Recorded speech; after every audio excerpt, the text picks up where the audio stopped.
ഒരാളുടെ ഭാഗം കേൾക്കാതെ ഒരു തീരുമാനമെടുക്കുന്നത് ശരിയാണോ? അല്ലെന്നേ നമ്മളെല്ലാവരും പറയും, അല്ലേ? പക്ഷേ ചില അസാധാരണ സാഹചര്യങ്ങളിൽ അങ്ങനെ ചെയ്യേണ്ടിവരും. അപ്പോ എപ്പോഴാണ് ഒരു വ്യക്തിക്ക് കിട്ടേണ്ട നീതിക്ക് വേണ്ടി ഒരു സമൂഹം മൊത്തത്തിൽ കാത്തുനിൽക്കാത്തത്? നിയമത്തിന്റെ ഏറ്റവും അടിസ്ഥാന തത്വമായ സ്വാഭാവിക നീതിക്ക് പോലും ബാധകമല്ലാത്ത ഒരു 11 സവിശേഷ സാഹചര്യങ്ങളുണ്ട്. അതാണ് നമ്മളിന്ന് നോക്കാൻ പോകുന്നത്. നമുക്കീയൊരു ചോദ്യത്തിൽ നിന്ന് തന്നെ തുടങ്ങാം, അല്ലേ? ഒരാൾക്ക് നീതി കൊടുക്കുന്നത് ഒരു നാടിന് മുഴുവൻ ദോഷമായി മാറിയാലോ? അല്ലെങ്കിൽ ഒരു വിചാരണയ്ക്കെടുക്കുന്ന ആ സമയം കൊണ്ട് ഒരു വലിയ ദുരന്തം തന്നെ സംഭവിച്ചാലോ? കണ്ടോ, ഇങ്ങനെയുള്ള ചില സന്ദർഭങ്ങളിലാണ് എല്ലാവരെയും കേൾക്കണമെന്ന നമ്മുടെ അടിസ്ഥാന നിയമത്തിന് ചില ഇളവുകൾ വേണ്ടിവരുന്നത്. അപ്പോ എന്താണ് ഈ സ്വാഭാവിക നീതി അഥവാ നാച്ചുറൽ ജസ്റ്റിസ്? വളരെ സിമ്പിളാണ്. ഏതൊരു തീരുമാനമെടുക്കുന്നതിനു മുൻപും അത് ആരെയാണോ ബാധിക്കുന്നത് അവരുടെ ഭാഗം കൂടി കേട്ടിരിക്കണം. നിയമത്തിൽ ഇതിന് ഒരു ഫാൻസി ലാറ്റിൻ പേരുണ്ട്, ഓഡി അൾട്ടറം പാർട്ടം. അതിന്റെ അർത്ഥം ഇത്രയുള്ളൂ: മറ്റേ ഭാഗത്തെയും കേൾക്കൂ. ഇതാണ് നീതിയുടെ ആണിക്കല്ല്. പക്ഷേ ഈ ആണിക്കല്ലിന് പോലും ഇളക്കം തട്ടുന്ന ചില സാഹചര്യങ്ങളുണ്ട്. നമ്മൾ ഈ ചർച്ചയിൽ പോകാൻ പോകുന്ന വഴി ഇതാണ്. ആദ്യം സ്വാഭാവിക നീതി എന്താണെന്ന് ഒന്നുകൂടി ഉറപ്പിക്കും.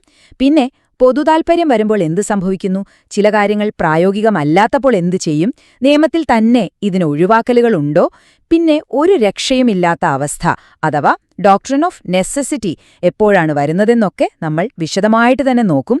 അവസാനം എല്ലാം കൂടി ഒന്ന് ചുരുക്കി പറയാം. നമ്മുടെ ആദ്യത്തെ സെക്ഷനിലേക്ക് കടക്കാം. ഒരു വ്യക്തിയുടെ അവകാശമാണോ അതോ ഒരു സമൂഹത്തിന്റെ മുഴുവൻ സുരക്ഷയാണോ വലുത്?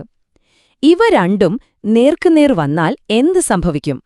ഇവിടെയാണ് വ്യക്തിയുടെ നീതിയേക്കാൾ പൊതുനന്മയ്ക്ക് പ്രാധാന്യം കൊടുക്കേണ്ടിവരുന്നത്. ഈ ഒരു കാറ്റഗറിയിൽ 4 പ്രധാന സാഹചര്യങ്ങളുണ്ട്. ഒന്നാമത്തേത് അടിയന്തരാവസ്ഥ. ചിന്തിച്ചു നോക്കൂ, ഒരു പകർച്ചവ്യാധി പടരുമ്പോൾ ഓരോരുത്തരെയും വിളിച്ച് ഹിയറിംഗ് നടത്തിയിട്ട് ക്വാറന്റീൻ തീരുമാനിക്കാൻ പറ്റുമോ? ഇല്ല. അവിടെ സ്പീഡാണ് പ്രധാനം. രണ്ടാമത്തേത് രഹസ്യ സ്വഭാവം. രാജ്യസുരക്ഷയെ ബാധിക്കുന്ന ഒരു കാര്യം തീരുമാനിക്കുമ്പോൾ അത് പരസ്യമായി ചർച്ച ചെയ്യാൻ പറ്റില്ല, അല്ലേ? മൂന്നാമത്തേത് നിയമനിർമ്മാണം. രാജ്യത്തെ കോടിക്കണക്കിന് ആളുകളെ ബാധിക്കുന്നൊരു ടാക്സ് നിയമം കൊണ്ടുവരുമ്പോൾ ഓരോരുത്തരെയായി കേൾക്കുക എന്നത് നടക്കുന്ന കാര്യമല്ല. പിന്നെ നാലാമത്തേത് വലിയ സർക്കാർ നയങ്ങൾ. നോട്ട് നിരോധനം പോലൊരു തീരുമാനം ആലോചിച്ചു നോക്കൂ. അതെല്ലാവരുമായി ചർച്ച ചെയ്തിരുന്നെങ്കിൽ അതിന്റെ ഉദ്ദേശം തന്നെ നടക്കുമായിരുന്നില്ല. ഈ താരതമ്യം ഒന്നു നോക്കൂ. ഇതാണ് ഇവിടുത്തെ പ്രധാന കോൺഫ്ലിക്റ്റ്. ഒരു സൈഡില് വ്യക്തിയുടെ നീതി, മറ്റേ സൈഡില് ഒരു സമൂഹത്തിന്റെ മൊത്തത്തിലുള്ള സുരക്ഷ. ഒരു വിചാരണയ്ക്കെടുക്കുന്ന ആ സമയം കൊണ്ട് ഒരു വലിയ നാശം സംഭവിക്കുമെങ്കിൽ ആ വിചാരണ ഒഴിവാക്കി പെട്ടെന്ന് ആക്ഷൻ എടുക്കാനാണ് നിയമം പറയുന്നത്. ഇവിടെ ത്രാസ് പൊതുനന്മയുടെ ഭാഗത്തേക്കങ്ങ് ചായുന്നു. ഓക്കെ, അപ്പോൾ നമുക്ക് അടുത്ത വിഭാഗത്തിലേക്ക് കടക്കാം. ചില സമയങ്ങളിൽ നിയമത്തിന്റെ എല്ലാ സ്റ്റെപ്പുകളും പാലിക്കുന്നത് വെറുതെ സമയം കളയുന്ന പണിയായിരിക്കും, അല്ലെങ്കിൽ ചിലപ്പോൾ അത് നടപ്പിലാക്കാൻ യാതൊരു വഴിയുമുണ്ടാവില്ല. നീതി യാഥാർത്ഥ്യവുമായി കൂട്ടിമുട്ടുന്ന അങ്ങനത്തെ ചില സന്ദർഭങ്ങൾ നോക്കാം. ഇവിടെ 3 പോയിന്റുകളുണ്ട്. ഒന്ന്, ഇംപ്രാക്ടിക്കാബിലിറ്റി, അതായത് പ്രായോഗികമല്ലാത്ത അവസ്ഥ.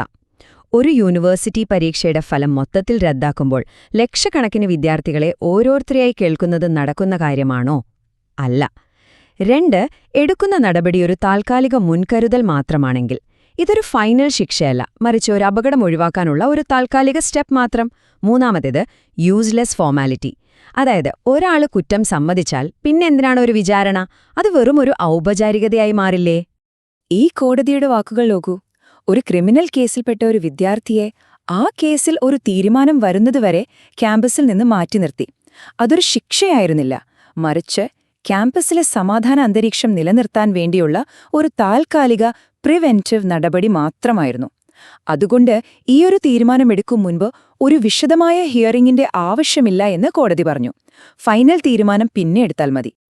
ചിലപ്പോൾ നിയമം തന്നെ അങ്ങോട്ട് പറയും, സോറി, ഈ കേസില് വിചാരണയുടെ ആവശ്യമില്ല എന്ന്. അതായത് നമ്മുടെ പാർലമെന്റോ നിയമസഭയോ പാസാക്കുന്ന ഒരു നിയമം ഈ സ്വാഭാവിക നീതിക്ക് ഒരു അതിർവരമ്പ് വെക്കുന്ന ചില സന്ദർഭങ്ങളുണ്ട്. ഇവിടെ 3 കാര്യങ്ങളുണ്ട്. ഒന്നാമത്തേത്, ഒരു നിയമത്തിൽ തന്നെ വിചാരണ വേണ്ട എന്ന് ക്ലിയറായി എഴുതി വെച്ചിട്ടുണ്ടെങ്കിൽ. ഉദാഹരണത്തിന്, പൊതുസ്ഥലം കയ്യേറിയാൽ നോട്ടീസ് പോലും തരാതെ ഒഴിപ്പിക്കാം എന്നൊരു നിയമം പറയുന്നുണ്ടെങ്കിൽ പിന്നെ അതിനെ ചോദ്യം ചെയ്യാൻ പറ്റില്ല. രണ്ടാമത്തേത്, കരാറുകൾ. നമ്മളൊരു ജോലിക്ക് ചേരുമ്പോൾ ഒരു കോൺട്രാക്റ്റിൽ ഒപ്പിടാറില്ലേ?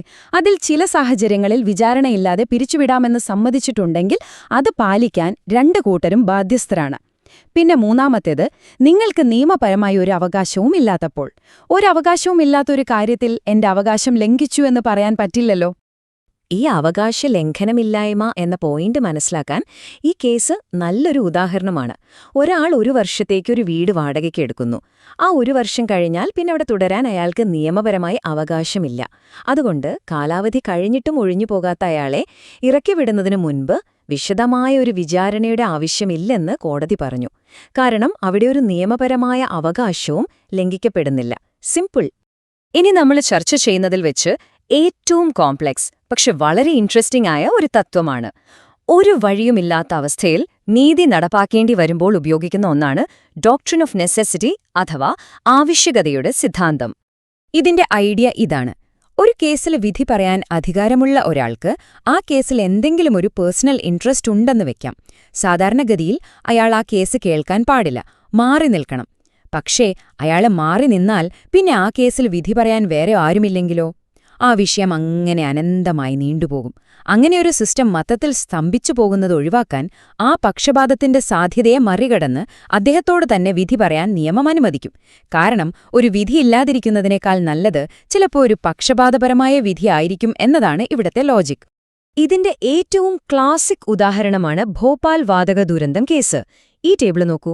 ആ ദുരന്തത്തിലെ ഇരകൾക്ക് വേണ്ടി നഷ്ടപരിഹാരം ആവശ്യപ്പെട്ട് കേസ് നടത്തിയത് കേന്ദ്ര സർക്കാരായിരുന്നു. പക്ഷേ അതേസമയം തന്നെ ദുരന്തത്തിന് കാരണക്കാരായ യൂണിയൻ കാർബൈഡ് കമ്പനിയിൽ സർക്കാരിന് 22% ഓഹരിയുമുണ്ടായിരുന്നു. ഇതൊരു clear cut conflict of interest അല്ലേ? അതെ, തീർച്ചയായും ഇത് താൽപര്യ വൈരുദ്ധ്യം തന്നെയാണ്.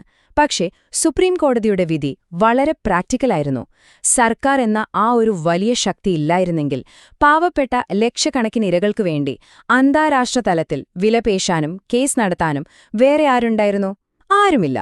അതുകൊണ്ട് നീതി ഉറപ്പാക്കുക എന്ന ആ വലിയ ആവശ്യകത പക്ഷപാതത്തിന്റെ ചെറിയ സാധ്യതയേക്കാൾ വലുതാണെന്ന് കോടതി നിരീക്ഷിച്ചു. അപ്പോ നമ്മൾ ഇത്രയും നേരം സംസാരിച്ച കാര്യങ്ങളെല്ലാം കൂടി ഒന്ന് പെട്ടെന്ന് റീക്യാപ്പ് ചെയ്യാം. ഈ ആശയങ്ങളെല്ലാം ഒരുമിച്ച് കാണുമ്പോൾ ചിത്രം കൂടുതൽ വ്യക്തമാവും. ഈ ടേബിൾ നോക്കിയാൽ മതി, എല്ലാം ക്ലിയറാവും. നമ്മൾ ചർച്ച ചെയ്ത 11 ഒഴിവാക്കലുകളും ഈ 4 പ്രധാന കാറ്റഗറികളിൽ വരും.